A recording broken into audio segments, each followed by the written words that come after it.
We know in the subcontinent we have many people who follow the Hanafi school of thought blindly, and when we call upon them to follow the Sunnah, they may respond that the people who are following the Salaf, such as, like they will give example like imams of Haramain, they followed Imam Ahmad ibn Hanbal blindly. So how should we respond to them?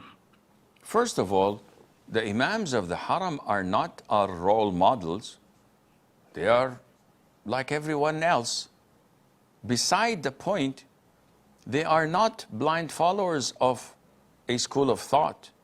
The vast majority, with the grace of Allah Azza wa Jal, of the scholars of Saudi Arabia follow the Salafi Aqidah, and in fiqh, they follow the Salafi methodology of scrutinizing opinions from different schools of thought and following that which coincides with the Quran and the Sunnah, with the understanding of the three favorite generations. Not that they're blind followers of Hanbali fiqh of school of thought or Maliki. There are among them who are Malikis, there are among them who are Hanafis, but this is the origin of their practice, not of what they're practicing at the moment. A student of knowledge, when he starts to study, he does not become a Salafi all of a sudden. He has to pick a school of thought that he studies from cover to cover until he masters it.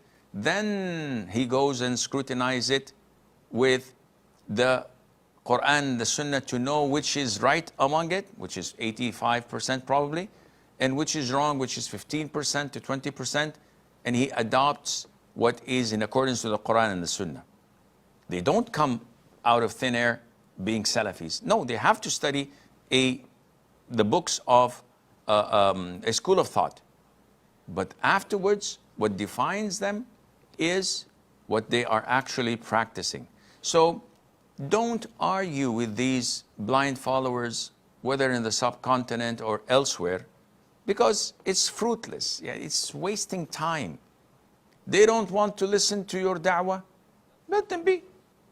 Focus on your own following of the Quran and the Sunnah, of trying to embrace what the Prophet ﷺ used to do as a role model.